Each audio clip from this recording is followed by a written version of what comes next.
अस्सलाम वालेकुम। आज का हमारा टॉपिक है प्रोजेक्ट रिस्क मैनेजमेंट। इस स्टार्ट करने से पहले हम डिस्कस कर लेते हैं लास्ट लेक्चर में हमने क्या किया था।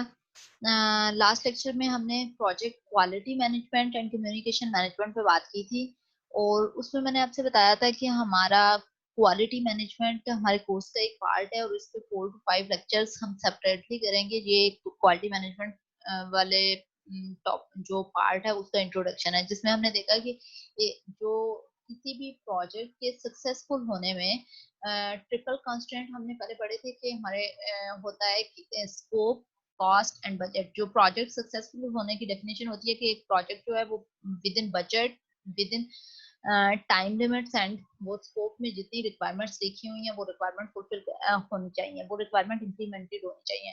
अब एक फोर्थ क्वाड्रेंट ऐड होता है जिसको हम कहते हैं कि क्वालिटी। अब अगर प्रोडक्ट क्वालिटी की नहीं होगी तो देन भी कस्टमर जो आपका क्लाइंट होगा वो सेटिस्फाइड नहीं होगा। क्वालिटी एक इम्पोर्टेंट फैक्टर होती है जो कि हमें अपने प्रोडक्ट्स में ऐड करनी होती है। हम क्वालिटी मैनेजमेंट में 3 प्रोसेस एरियाज को पढ़ा हमने।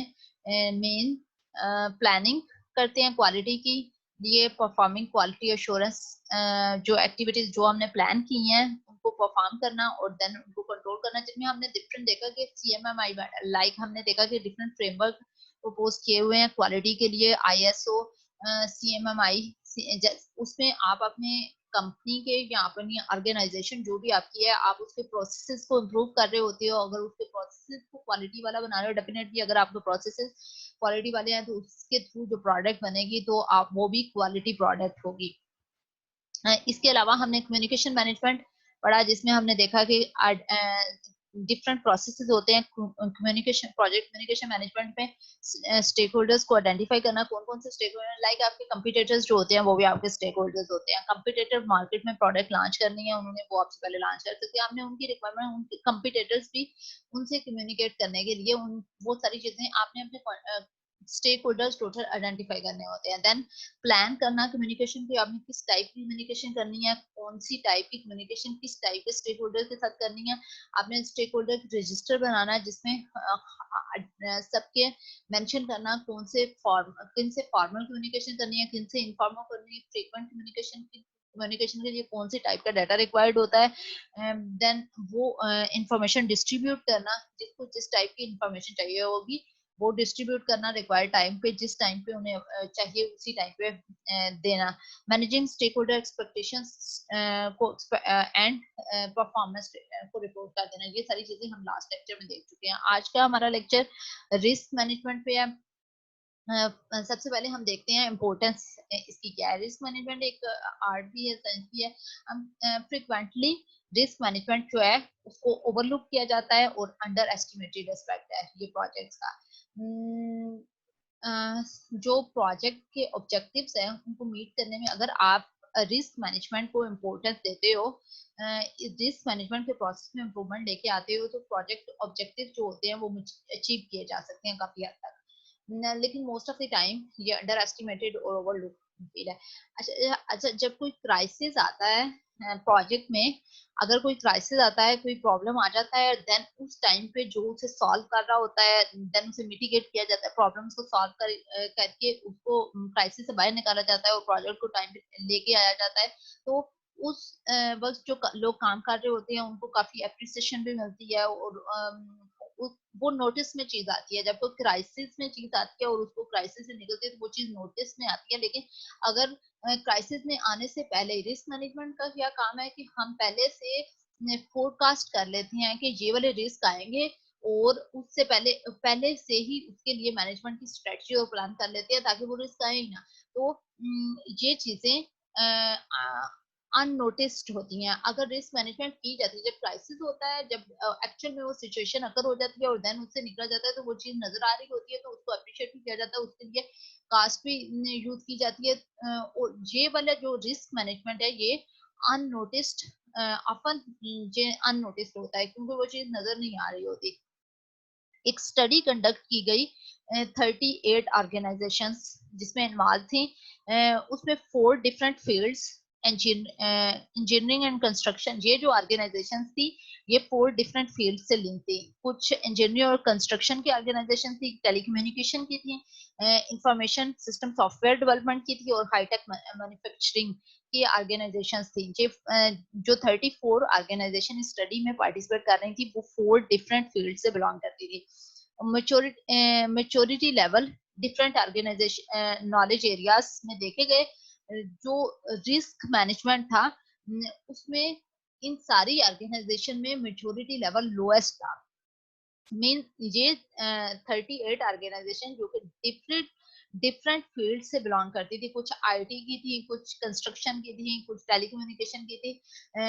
इन सारी ऑर्गेनाइजेशन में इनमें डिफरेंट नॉलेज एरियाज में उनके मेच्योरिटी लेवल को देखा गया, और इस स्टडी से हमने फाइंड आउट हुआ कि जो रिस्क मैनेजमेंट है वो लोएस्ट मेच्योरिटी लेवल पे था सारी इंडस्ट्री। लेकिन सबसे ज्यादा जो आईटी की फील्ड है उसमें रिस्क मैनेजमेंट जो था उसमें मेच्योरिटी लेवल बहुत लो था। उसमें बिल्कुल काम नहीं, इसमें काम करने की बहुत ज्यादा जरूरत है। इसमें काम करने के करके प्रोजेक्ट के ऑब्जेक्टिव को काफी हद तक मीट किया जा सकता है। लेकिन क्योंकि ये फ्रंट में चीजें नजर नहीं, जो हमें सामने शो नहीं हो रहा होता है, इस पर काम भी बहुत कम हुआ है, और इसको most of the time field को ओवरलुक कर दिया जाता है, इग्नोर कर दिया जाता है। अच्छा, एक और स्टडी कंडक्ट की गई जिसमें 260 डिफरेंट सॉफ्टवेयर ऑर्गेनाइजेशन 2001 में ये स्टडी हुई, जिसमें 260 सॉफ्टवेयर ऑर्गेनाइजेशन में डिफरेंट जो लोगों को कुछ डाटा क्वेश्चनएयर दिए गए, और उनको उनके रिस्पॉन्ड लिए गए, और उन रिस्पॉन्डेंट्स की बेस पे ये शो कर रहा है डाटा। ये हमने आईटी प्रोजेक्ट मैनेजमेंट की बुक के पेज 424 से लिया है। यहाँ से क्या जो सर्वे में रिस्पोंडेंट्स थे उनके आंसर से हमें क्या मिला कि 80% रिस्पोंडेंट ने कहा कि प्रॉब्लम को अवॉइड किया जा सकता है अगर रिस्क मैनेजमेंट होती है। रिस्क मैनेजमेंट के थ्रू 60% रिस्पोंडेंट ने कहा कि प्रिवेंट सरप्राइजेस को प्रिवेंट किया जा सकता है। 47% रिस्पोंडेंट ने कहा कि अबिलिटी निगोशिएट करने की एबिलिटी इंप्रूव हो जाती है, और 47% रिस्पोंडेंट कस्टमर कमिटमेंट्स जो होती हैं वो मीट हो जाती हैं। 43% रिस्पोंडेंट स्केड्यूल स्लिप्स रिड्यूस हो जाते हैं। ये सब बेनिफिट आप दे सकते हैं, रिस्क एक बेटर रिस्क मैनेजमेंट से ये सब बेनिफिट गेट किए जा सकते हैं। अच्छा, ये इम्पोर्टेंस थी कुछ आपको इंट्रोडक्शन रिस्क मैनेजमेंट का बताने के लिए। बेसिक कॉन्सेप्ट सब आप देखते हैं क्या है। रिस्क क्या होता है एक्चुअल में? द पॉसिबिलिटी ऑफ लॉस और इंजरी। मीन एक नेगेटिव कॉन्सेप्ट है। रिस्क नेगेटिविटी के साथ एसोसिएट है। Uncertainty, negativity. कुछ पॉजिटिव रिस्क भी होते हैं। नेगेटिव रिस्क मैनेजमेंट क्या होती है? To lessen the impact of potentially adverse event. Adverse event negative risk जो होते हैं, नेगेटिव रिस्क कुछ होते हैं, कुछ पॉजिटिव। नेगेटिव रिस्क मैनेजमेंट भी होती है, पॉजिटिव रिस्क मैनेजमेंट भी होती है। नेगेटिव रिस्क मैनेजमेंट का क्या मतलब है कि हमने जो नेगेटिव इम्पैक्ट करने वाले इवेंट्स हैं उनके इफेक्ट को लेसन करना है, मिनिमाइज करने की कोशिश करना है। और पॉजिटिव रिस्क मैनेजमेंट में क्या आता है?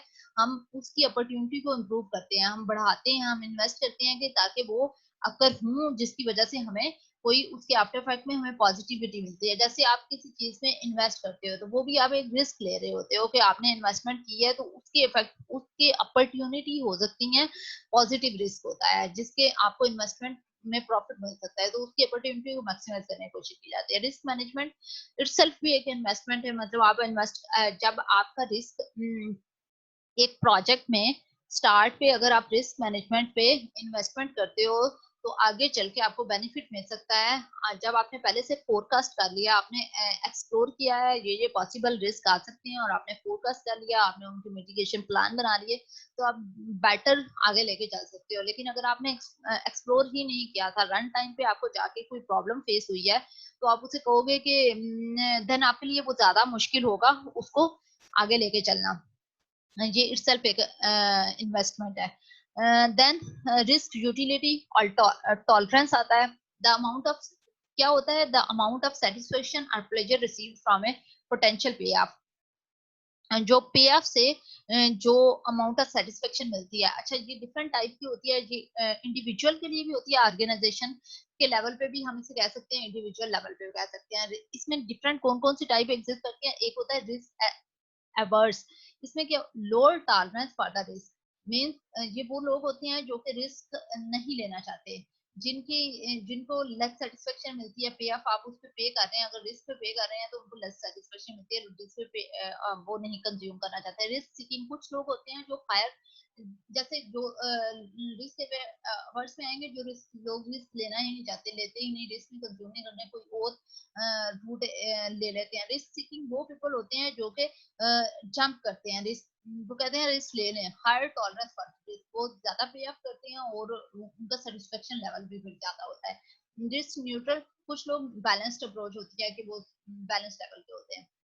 कुछ आगे हम जाके देखते हैं, कुछ कैटेगरी रिस्क को कैटेगराइज किया जाता है। यहाँ पे ब्रॉडली 2 कैटेगरीज बताई गई हैं, नोन एंड अननोन रिस्क। कुछ नोन रिस्क होते हैं जो अगर आपको ऑलरेडी पहले पता होता है कि ये रिस्क आ सकते हैं, और अननोन रिस्क जब आप जिनका आपने पहले से सोचा नहीं होता, जब आपका प्रोजेक्ट चलता है या नोन रिस्क आते हैं चलता है, तो आपको कुछ और रिस्क भी सामने आ सकते हैं। रेजिडुअल रिस्क वो रिस्क होते हैं जो कुछ रिस्क तो आपने आइडेंटिफाई कर, जो आपने आइडेंटिफाई नहीं किए हुए वो रिस्क हैं। और कुछ जब प्रोजेक्ट अवाल्व होता है तो सेकेंडरी रिस्क कुछ आ जाते हैं।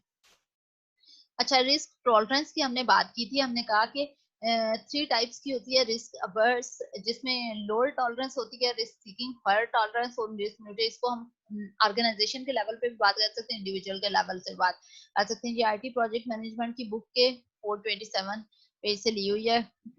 रिस्क अवर्स में क्या होता है, देखें, पे ऑफ जो है वो इंक्रीज होने से उसकी यूटिलिटी डिक्रीज हो जाती है। जब ज्यादा पे करना पड़ता है तो वो जो रिस्क ना लेने वाले लोग होते हैं उनकी लो होना शुरू हो जाती है सेटिस्फेक्शन। जो न्यूट्रल कुछ लोग होते हैं जिनकी इंक्रीज करने, जिनके साथ साथ सेम डायरेक्टली प्रोपोर्शनल चलता रहता है। रिस्क सीकिंग वो लोग होते हैं जिनका पोटेंशियल पे ऑफ इंक्रीज होने से यूटिलिटी जो इंक्रीज होती है, सेटिस्फेक्शन भी इंक्रीज हो जाती है, जो कि रिस्क सीकिंग पीपल होते हैं। अब हम देखते हैं कुछ टर्मिनोलॉजीज अभी हमने देखी। स्टार्ट में हमने रिस्क की कुछ इंपॉर्टेंस देखी कि क्या रिस्क मैनेजमेंट की क्या इंपॉर्टेंस हो सकती है। देन कुछ टर्म्स देखी, टर्मिनोलॉजी जो यूज होती है। अब कौन से मेन प्रोसेस है, हम हर इंडिविजुअल नॉलेज एरिया में डिफरेंट प्रोसेसेस देख रहे हैं। तो रिस्क मैनेजमेंट में कौन कौन से प्रोसेसेस होते हैं, माल प्लानिंग, रिस्क मैनेजमेंट, हर चीज की प्लानिंग की जाती है। देन आइडेंटिफाई रिस्क किया जाता है, परफॉर्मेंस क्वालिटेटिव रिस्क एनालिसिस किया जाता है, क्वांटिटेटिव रिस्क एनालिसिस किया जाता है। रिस्क रिस्पॉन्सेज देखे जाते हैं, रिस्क सर्कल हो गए हैं। देन मॉनिटरिंग एंड कंट्रोलिंग, जब आपका कंप्लीट प्लान बन गया, आपने आइडेंटिफाई कर लिया, सारी चीजें हो गई, तो देन मॉनिटर किया जाता है और कंट्रोल किया जाता है, रिस्क स्केड्यूल जो चलता है। अब वन बाय वन हम इन सारे प्रोसेसेस की डिटेल देखते हैं। प्लानिंग रिस्क मैनेजमेंट में क्या होता है, रिस्क मैनेजमेंट एक्टिविटीज को कैसे अप्रोच करना है, आपकी मेन इस प्रोसेस की main output risk management plan बनेगा। ये एक्चुअल में early stage of the project, starting stage में बनाया जाता है risk management plan.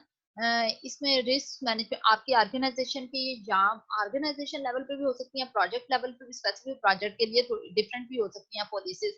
Risk management की कुछ पॉलिसीज होती हैं, रिस्क की कैटेगरीज होती हैं, और प्रीवियस डिफरेंट प्रोजेक्ट से आपने रिस्क के रिलेटेड जो लेसन लर्न किए होते हैं, वो जो सारी चीजें होती हैं वो यूटिलाइज करते हुए आप एक रिस्क मैनेजमेंट प्लान बना देते हो इस प्रोजेक्ट के लिए, जो करंटली अंडर आपके चल रहा होता है। रिव्यू रिस्क टॉलरेंस, आपका स्टेक होल्डर्स, आपके स्टेक होल्डर्स की रिस्क टॉलरेंस जो होती है डिफरेंट लोगों की डिफरेंट होती है, डिफरेंट इंडिविजुअल्स की डिफरेंट होती है। जैसे पहले मैंने बात की कि कुछ रिस्क सीकिंग हो सकते हैं, कुछ रिस्क को अवॉइड कर रहे होते हैं, कुछ न्यूट्रल होते हैं। Clarify roles and responsibility clarify कर ली जाती हैं प्रिपेयर, इस स्टेज पे जो प्लानिंग की स्टेज होती है उसमें budget estimate, risk related activities के लिए बजट के एस्टिमेट्स को क्लैरिफाई कर लिया जाता है। लेवल ऑफ इंफॉर्मेशन डिटेल जो डिटेल्ड होती है। अच्छा, प्लानिंग रिस्क मैनेजमेंट की स्टेज पे आपने क्या करना है, रिस्क मैनेजमेंट प्लान बनाना है। प्लान में क्या क्या चीजें होती हैं, ये तो एक तो अर्ली स्टेज पे प्रोजेक्ट की बनाया जाता है, उसके अलावा इसमें इसमें कौन-कौन सी चीजें आपकी जो ऑर्गेनाइजेशन की रिस्क मैनेजमेंट की डिफरेंट पॉलिसीज होती हैं, कैटेगरीज होती हैं और आपने प्रीवियस प्रोजेक्ट्स के जो लेसन लर्न किए होते हैं वो यूटिलाइज हो सकते हैं। रिव्यू, आप रिस्क टॉलरेंस, जो स्टेक होल्डर्स जो हैं उनकी डिफरेंट रिस्क लेवल टॉलरेंस का लेवल होता है वो जो आप देख इसमें ऐड कर सकते हो। और डिफरेंट रोल्स रिस्पॉन्सिबिलिटीज आपने आइडेंटिफाई करनी है। और इसके अलावा बजट आपके पास कितना है रिस्क से रिलेटेड। और जो प्रोजेक्ट ये प्लानिंग में आपका डिटेल का लेवल होता है वो वेरी कर सकता है प्रोजेक्ट टू प्रोजेक्ट। ये सिंगल पेज का डॉक्यूमेंट भी हो सकता है और मल्टी पेजेस का एक लॉन्ग डॉक्यूमेंट भी हो सकती है।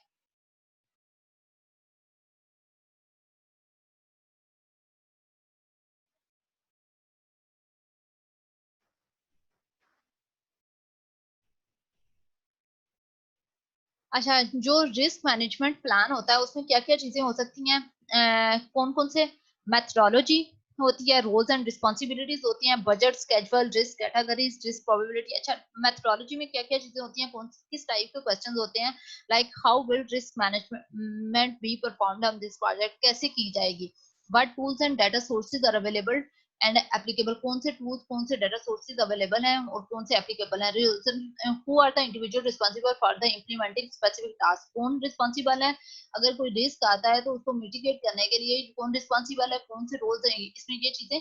तो ये सारी वो चीजें हैं जो कि किसी भी प्रोजेक्ट के रिस्क मैनेजमेंट प्लान में ऐड होती है। जैसे आप फाइनल ईयर प्रोजेक्ट बनाएंगे तो उसमें आपने अपने प्रोजेक्ट का रिस्क मैनेजमेंट प्लान भी बनाना होगा, आपने बताना है किस टाइप की मेथोडोलॉजी आप यूज करेंगे, ये सारी चीजें उसमें आपने एक्सप्लेन में बनानी होती है। अब एक तो होता है हम प्लानिंग की स्टेज पे रिस्क मैनेजमेंट प्लान बनता है, उनमें कंटेंजेंसी प्लान भी बनाया जाता है। कंटेंजेंसी प्लान का क्या मतलब है, आपने बताना है एक्शन ऑफ रिस्क अकर, जब एक रिस्क अकर हो जाता है तो क्या होगा। अगर आपने फॉर एग्जांपल आप कहते हैं एक रिस्क आना है, फॉर एग्जांपल मैं अनअवेलेबिलिटी ऑफ न्यू सॉफ्टवेयर, क्या आपने डिसाइड किया था ये प्रोजेक्ट जो होगा ये प्रोजेक्ट हम किसी न्यू सॉफ्टवेयर पे करेंगे। अगर आप न्यू सॉफ्टवेयर पे आपने इम्प्लीमेंट करना है और वो नया सॉफ्टवेयर का नया वर्जन जो है वो आता ही नहीं है, तो आप कहते हो कि अगर न्यू वर्जन नहीं है तो हम पुराने पे ही जो करंटली रन अवेलेबल वर्जन है उस पे इम्प्लीमेंट कर लेंगे। तो हम कंटेंजेंसी प्लान में ये चीजें पहले से वो कर लेते हैं कि अगर ये चीज अगर होती है, ये रिस्क आता है तो उस केस में हम क्या क्या कर सकते हैं। उसके अलावा फॉल बैक प्लान होते हैं। फॉल बैक प्लान में क्या होता है, to address high impact risk.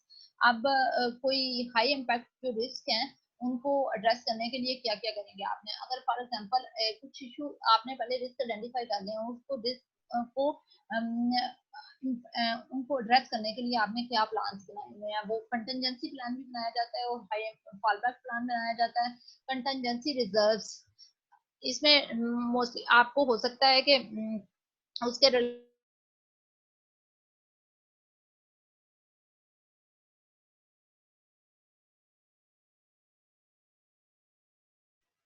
यहाँ पे कंटेंजेंसी प्लान्स में कंटेंजेंसी रिजर्व्स में आपने कुछ रिजर्व्स अमाउंट रखी होती है जो रिस्क के लिए आपने यूटिलाइज करनी होती है।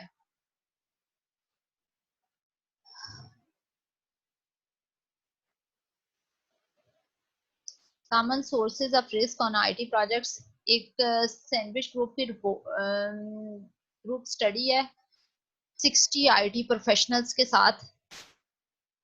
अच्छा, यहाँ पे सक्सेस क्राइटेरियन दिया हुआ है और रिलेटिव इम्पोर्टेंस। अच्छा, यूजर इन्वॉल्वमेंट 19% इम्पोर्टेंट है। अच्छा, ये चीज क्या दिखाती है कि यूजर लाइक यहाँ पे शो किया जा रहा है, अगर यूजर इन्वॉल्वमेंट जो है स्टडी कंडक्ट की गई 60 आईटी प्रोफेशनल के साथ और उससे पता चला कि किस चीज की कितनी इंपॉर्टेंस है रिस्क में। अब यूजर इन्वॉल्वमेंट जो है अगर ये ठीक नहीं होगी तो रिस्क के चांसेस ज्यादा होते हैं। अगर आपके प्रोजेक्ट में यूजर की इन्वॉल्वमेंट जो है, यूजर इन्वॉल्व है हर स्टेज पे, जैसे हम अजाइल डेवलपमेंट की बात करते हैं तो हमने कहा यूजर कस्टमर जो होता है वो हर स्टेज पे आपकी टीम का पार्ट होता है। या यूजर इन्वॉल्वमेंट नहीं होगी तो प्रोजेक्ट में रिस्क आने के चांसेस ज्यादा होते हैं और अगर यूजर इन्वॉल्व होगा रिस्क आने के चांसेस कम होते हैं। एग्जेक्टिव मैनेजमेंट सपोर्ट अच्छी है तो प्रोजेक्ट में रिस्क आने के चांसेस कम होते हैं। Clear statement of requirements, understood सी बात है, रिक्वायरमेंट जो जब क्लियर नहीं होती रिस्क आने के चांसेस ज्यादा होते हैं। एम्बिगुअस रिक्वायरमेंट में प्रॉपर प्लानिंग सो ऑन, ये इस तरह से इस लेवल में चलती है कि इसकी इंपॉर्टेंस सबसे ज्यादा होती है। रिस्क यूजर इन्वॉल्व होगा तो रिस्क आने के चांसेस कम होंगे। ये आपको इंपॉर्टेंस की रिलेटिव वो दी हुई है माइंड। रिस्क की कैटेगरीज डिफरेंट देखते हैं। Market risk, for example new product और सर्विस आपने मार्केट में लॉन्च करनी है। अब आपने नई प्रोडक्ट बेचने आनी है, आपके पास पुल आना आपके लिए कितना, जैसे आपने कहीं इन्वेस्टमेंट करनी हो तो रिस्की काम होता है कि आपको इस बिजनेस में इस जगह पे इन्वेस्टमेंट करनी चाहिए या नहीं करनी चाहिए, तो आपने एक रिस्क लेना होता है। ऐसे ही आप मार्केट में अगर प्रोडक्ट भी लॉन्च कर रहे हैं तो, या कोई सर्विस प्रोवाइड कर रहे हैं, कोई प्रोडक्ट लॉन्च करने लगे हैं, तो वो रिस्क का काम है। अब वो चीज या आपसे पहले आपका कंपटीटर मार्केट में अगर लॉन्च कर देता है, आपने किस टाइम पे लॉन्च करनी है, इस टाइप के रिस्क हो सकते हैं। फाइनेंशियल रिस्क, आप affordance to undertake the project, currently जो प्रोजेक्ट आप लेके चलने लगे हैं, आपके पास इतनी अमाउंट है, आप अफोर्ड कर सकते हैं इस प्रोजेक्ट को। फाइनेंशियल रिस्क हो सकते हैं उससे रिलेटेड। टेक्नोलॉजी रिस्क, क्या जो प्रोजेक्ट आप लेने चले हैं, फॉर एग्जांपल आप एक फाइनल ईयर प्रोजेक्ट आपने सोचा है, आपने एक आइडिया लिया है और वो आइडिया की करंट टेक्नोलॉजी में फिजिबल ही नहीं है उसे इम्प्लीमेंट करना। फॉर एग्जांपल एक हम एक बात करते हैं, हमने कोई रिमोट एरिया है, कोई फॉर एग्जांपल बलूचिस्तान की किसी गांव में कोई एरिया है, वहां के लिए हम सॉफ्टवेयर बनाने लगे हैं और हम बहुत हाई फाई किस्म की टेक्नोलॉजी को यूज करते हुए वो सॉफ्टवेयर बना लेते हैं, लेकिन वहां के एरिया में वो टेक्नोलॉजी यूज अवेलेबल ही नहीं है। किसी एरिया, फॉर एग्जांपल किसी एरिया में वाईफाई अवेलेबल नहीं है, सिग्नल वाईफाई कनेक्शन नहीं है, और हम उसके लिए एक सॉफ्टवेयर ऐसा बना लेते हैं जहाँ जो नेट के बगैर चल नहीं सकता, देन उसने यूटिलाइज ही नहीं होना। तो करंटली जो प्रोजेक्ट आपका चल रहा है, क्या वो करंट टेक्नोलॉजी में फिजिबल है इसको इम्प्लीमेंट करना। पीपल रिस्क क्या हो सकते हैं, आपके पास अवेलेबिलिटी ऑफ स्किल्स पीपल, हो सकता है कि आपके पास जावा में आपने बनाना है, आपके पास जावा प्रोग्रामर ही ना हो, जहाँ आपके पास एक जावा डेवलपर है और अगर रन टाइम पे वो छोड़ के चला जाता है, तो डिफरेंट टाइप के पीपल रिलेटेड रिस्क हो सकते हैं। Structure of process changing business, आपने बिजनेस प्रोसेसेस में चेंज किया है, जहाँ आपका प्रोजेक्ट जो है वो आपके बिजनेस प्रोसेसेस के अकॉर्डिंग जो है वो सूट नहीं कर रहा, तो डिफरेंट टाइप के रिस्क आ सकते हैं। रिस्क ब्रेकडाउन, जैसे हमने वर्क ब्रेकडाउन स्ट्रक्चर बनाया था, ऐसे ही हम रिस्क ब्रेकडाउन स्ट्रक्चर की अगर बात करते हैं तो आईटी प्रोजेक्ट्स में रिस्क कौन कौन से कैसे हम उसे कैटेगराइज कर सकते हैं। बिजनेस रिस्क हो सकते हैं, टेक्निकल रिस्क हो सकते हैं, ऑर्गेनाइजेशन हो सकते हैं, प्रोजेक्ट मैनेजमेंट। नेक्स्ट इनकी आगे इनमें डिफरेंट कैटेगरीज हैं, जैसे बिजनेस के में कंपटीटर, सप्लायर्स, कैश फ्लो, ये मेनली इंपॉर्टेंट रिस्क होते हैं। टेक्निकल में hardware, software, network related risk हो सकते हैं, ऑर्गेनाइजेशनल रिस्क हो सकते हैं, प्रोजेक्ट मैनेजमेंट के लिहाज से रिस्क हो सकते हैं, एस्टिमेट्स में, कम्युनिकेशन में, रिसोर्सेज में। तो डिफरेंट उसका ब्रेकडाउन स्ट्रक्चर बनाया जा सकता है। अच्छा, डिफरेंट नॉलेज एरियाज के साथ अगर हम रिस्क को एसोसिएट करते हैं तो ये यहाँ पे लेफ्ट साइड पे नॉलेज एरियाज दिए हुए हैं और राइट साइड पे आपको रिस्क कंडीशन दी हुई हैं। इंटीग्रेशन एक नॉलेज एरिया है। अब हम देख रहे हैं, हम स्टार्ट से डिफरेंट नॉलेज एरियाज को देख रहे हैं। जैसे मैंने स्टार्ट किया था सीएमएमआई से ये कोर्स, तो सीएमएमआई में मैंने बताया कि डिफरेंट लेवल पे डिफरेंट नॉलेज एरियाज एग्जिस्ट करते हैं जिनको मैच्योर किया जाता है।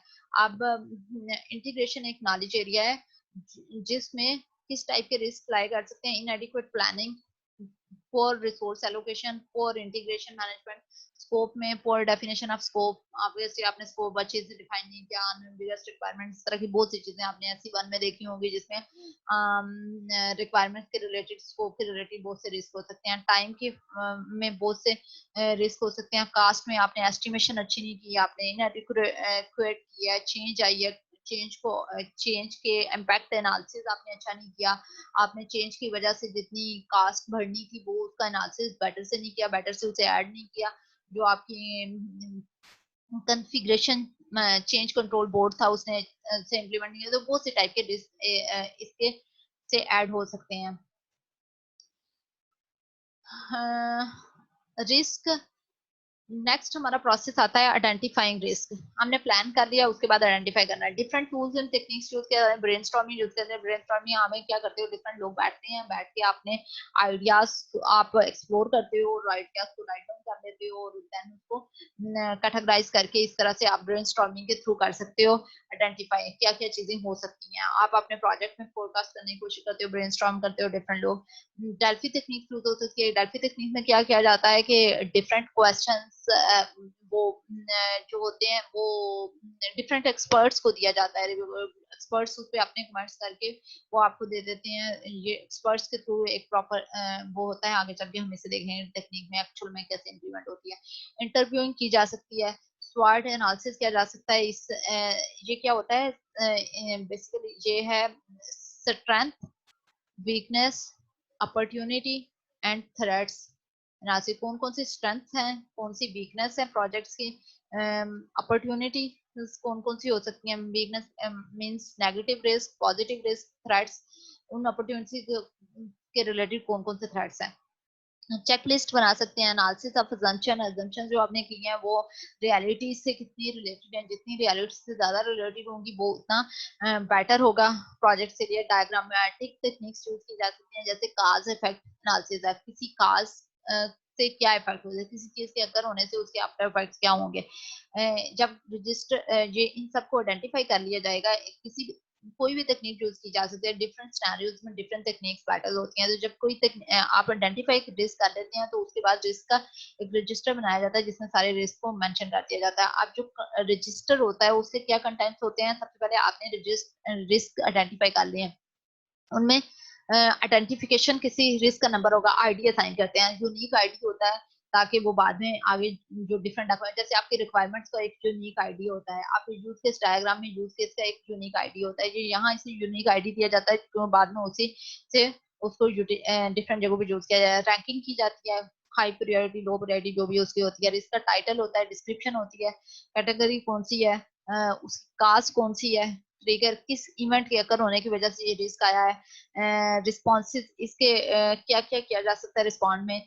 रिस्क जो इवेंट अकर हुआ था वो किसकी वजह से हुआ था, उसका ओनर मतलब कौन था जिसकी वजह से आया है, प्रोबेबिलिटी कितनी है इसकी, इम्पैक्ट और उसका स्टेटस करंट टाइम में कितना है। अच्छा, नेक्स्ट प्रोसेस एरिया है रिस्क मैनेजमेंट में। नेक्स्ट प्रोसेस है क्वालिटेटिव एनालिसिस। आपने क्वालिटेटिव का मतलब क्या है कि नंबर्स, क्वांटिटेटिव होता है नंबर्स की फॉर्म में, क्वालिटेटिव होता है सब्जेक्टिव, मतलब पर्सन टू पर्सन वेरी करता है। इसमें बायसनेस आ सकती है। हो सकता है कि मैं जो एनालिसिस करूँ वो किसी और पर्सन डिफरेंट एनालाइज करेगा, पर्सन टू पर्सन वेरी करता है। सब्जेक्टिव होता है क्वालिटेटिव एनालिसिस जो होता है, एक्सपर्ट्स जजमेंट की बेस पे होता है। इसमें कौन कौन सी टेक्निक्स यूज हो सकती हैं, प्रोबेबिलिटी, इम्पैक्ट, मैट्रिक्स यूज किया जा सकता है। उसकी मैं आपको एक एग्जांपल देती हूँ। यहाँ पे ये देखें, एक्स एक्सिस पे इम्पैक्ट लिखा हुआ है, प्रोबेबिलिटी वाई एक्सिस पे मेंशन की हुई है, लो मीडियम हाई, यहाँ पे लो मीडियम हाई है। अब अगर किसी रिस्क हो सकता है, कुछ रिस्क जो है, रिस्क 6 है जैसे, इसकी प्रोबेबिलिटी हाई है, आने के चांसेस ज्यादा हैं, लेकिन इसका इम्पैक्ट जो है वो लो है। इसका इम्पैक्ट यहाँ पे रिस्क 1 और 4 जो है इनके आने के चांसेस भी बहुत ज्यादा हैं और ये इसके जो इम्पैक्ट है वो भी बहुत ज्यादा है। तो इस तरह से इनको वो किया जा सकता है, एनालाइज किया जा सकता है। Top 10 risk item tracking. अब टॉप 10 आप लिस्ट में देख लेते हो कौन कौन से रिस्क हैं और उनको ट्रैकिंग करते हैं। उसकी एग्जांपल हम कैसे दे सकते हैं, यहाँ पे ये देखें, आईटी प्रोजेक्ट मैनेजमेंट की बुक के पेज 441 से ली हुई है। इसमें रिस्क का इवेंट कौन से, इनएडिक्वेट प्लानिंग जो है वो इवेंट है। इसमें इस मंथ में इसकी टॉप प्रायोरिटी क्या है, 1 है। टॉप 10 जो ट्रैकिंग हमने की थी उसमें 1 है। लास्ट मंथ में इसका रैंक जो था 2 था और number of month in top 10 में 4 मंथ से टॉप 10 में है। इसकी रेजोल्यूशन प्रोग्रेस क्या है, working on revising the entire, क्या प्रोग्रेस क्या चल रही है। तो हम इस तरह से एक ट्रैकिंग वो बना लेते हैं जिसमें 10 टॉप जो होते हैं उन रिस्क को उनकी रैंकिंग और उनको साथ साथ एनालाइज करते रहते हैं। रिस्क मैनेजमेंट रिव्यू, जब आइडेंटिफाई आपने रिस्क कर लिए हुए हैं तो आप रिव्यू करते रहते हो रिस्क के मैनेजमेंट अपडेट करते, रिस्क रजिस्टर जो होता है वो अपडेट हो जाता है। जरूरी नहीं है जैसे कुछ रिस्क जो है वो टॉप 10 में थे, वही टॉप 10 में लगेंगे। हो सकता है जब प्रोजेक्ट चले उनमें से कोई रिस्क ना आए या कोई अननोन रिस्क भी आ सकता है, तो ये चीजें साथ साथ अपडेट होती जाती हैं। वॉच लिस्ट में ऐसे रिस्क होते हैं जो आपने टॉप 10 में तो नहीं रखे हुए और आपने रिस्क आइडेंटिफाई में वो आप वो लेकिन वो वॉच लिस्ट नेक्स्ट अभी तक तो नहीं आए, लेकिन नेक्स्ट प्रोजेक्ट में आ सकते हैं।